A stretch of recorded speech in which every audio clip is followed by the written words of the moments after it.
back to the Health Chat. I'm Dr. Greg Eckel. I'm Dr. Greg Nye. And today we've got a timely topic. It's springtime here in the Northwest. And rough time for a lot of people. Means rain and more rain. But it is time actually to start prepping yourself for allergies if you've got seasonal allergies.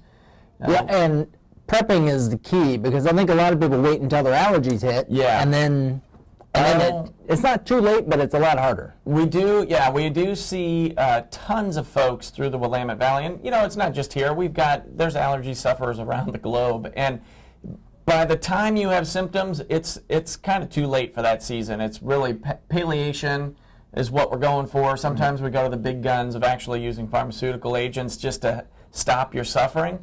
Right now, though, is the time to start prepping. Now is key. And really loading up on all those things that help to mitigate the impact. Through time, so I actually wrote my doctoral thesis on allergies and asthma. That was way back in the day. It was like a typewriter when you did that? I hand wrote it way back then. And what we found, we've got all kinds of different approaches of dealing with this. And if you've been a long time listener and watcher, definitely we're going to address your diet. Address with an elimination diet and a cleanse is really a good starting spot for everybody.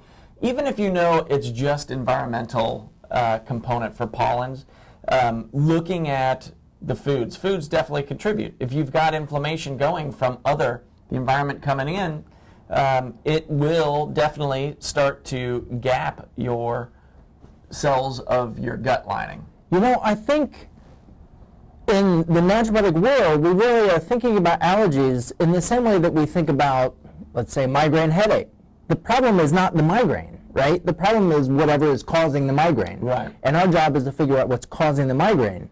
Because if we deal with that issue, then the migraines go away. And we don't treat migraines necessarily. Right. And in the same way, allergies, the physical manifestations of allergies are not where we need to focus our treatment. The question is, why is this person having a hyper-reactive response to their world and this person isn't?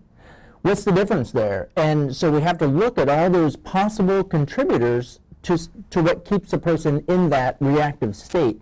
And we see it over and over that when you address things like diet and a food or a set of foods that are not right for a person. They may not know that because the reaction doesn't happen right away. It may be a very kind of low-level thing that they don't notice at the time that they're eating it.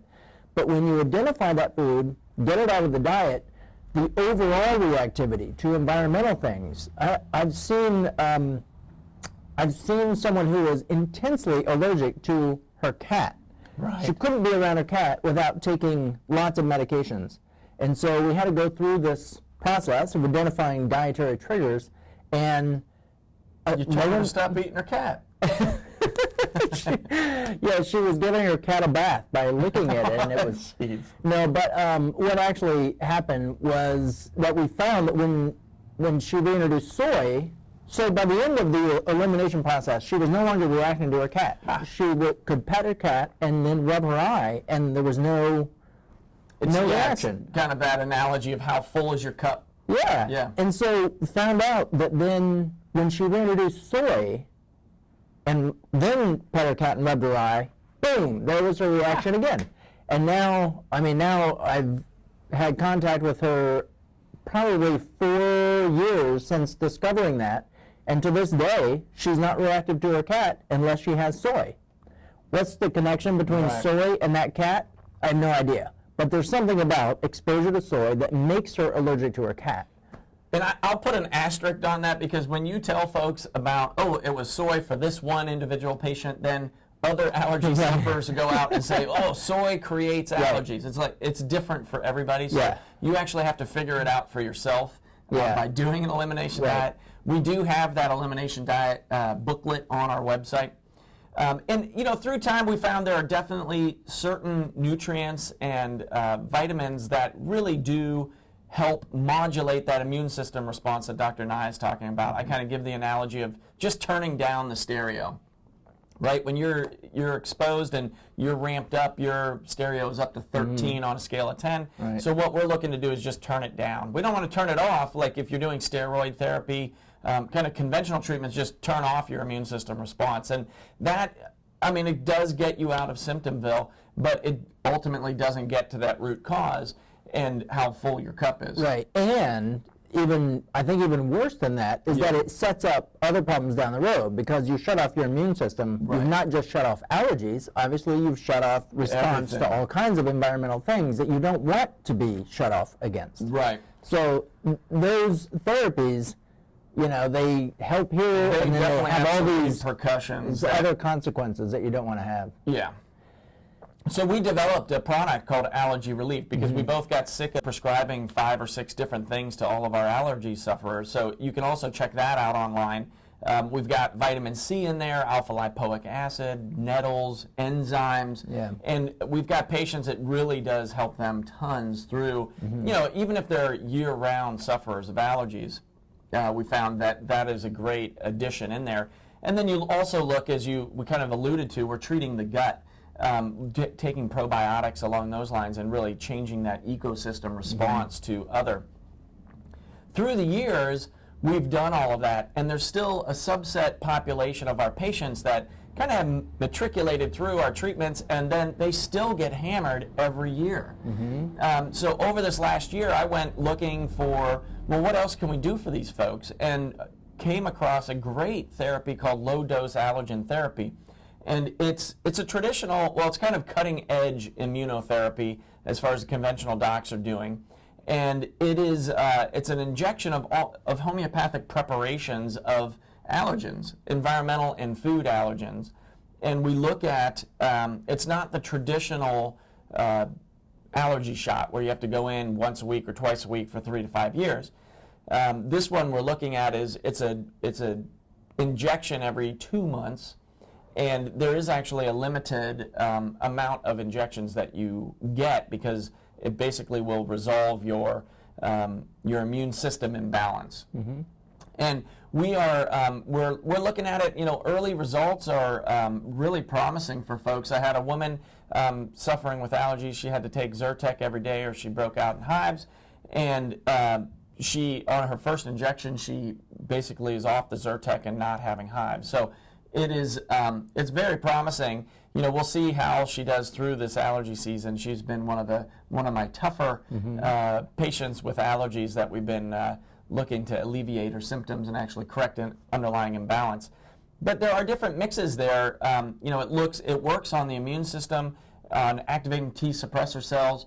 You know, we're again just still looking at that background research to see, well, what are the potential long-term complications or risks of shifting your immune system response. But you know, I think in theory, what we've been doing with Chinese herbs and acupuncture and Western botanicals and diet is really shifting that balance naturally. Now, sometimes we need just a little bit more substance to help shift that Th1 to Th2 response, and so it's a very promising therapy. Yeah. Yeah.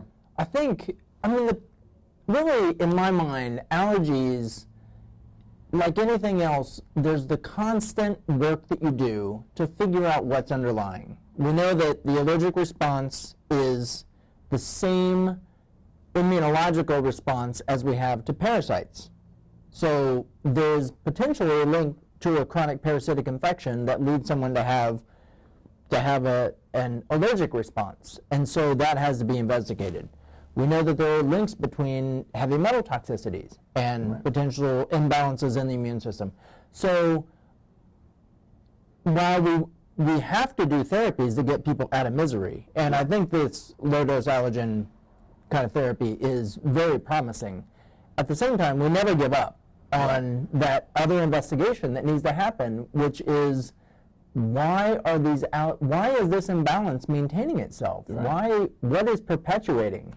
So yeah, because that always leads then to other issues in imbalances. So really going after the root cause, it is our unique way of treating, and I think that's why more and more people are choosing the naturopathic route. Is we actually do address the underlying cause, and it really does. It makes just lasting differences across the board on somebody's well-being. It's truly amazing the changes that we see here, and just the blossoming of the potential for people to be well and actually thrive. You know, we take that statement very seriously. It's not just a tagline for marketing purposes for big HMOs. And you know, one of the therapies that you mentioned that I think really comes into play in a big way with allergies is acupuncture. Yeah. And you know, acupuncture is great for essentially everything. We use acupuncture because it always helps. Whatever we're doing with somebody, acupuncture will help the therapeutic process. But in particular, with pain and allergies, it seems like you can really have significant impact. Hit some home runs for folks on their allergies. Yeah. All right, so let's switch gears, because we've got a question, and we always want to answer these things. So definitely keep sending them in. But we had one on earthing blankets, and are they a scam? Do they work? What do we think about earthing?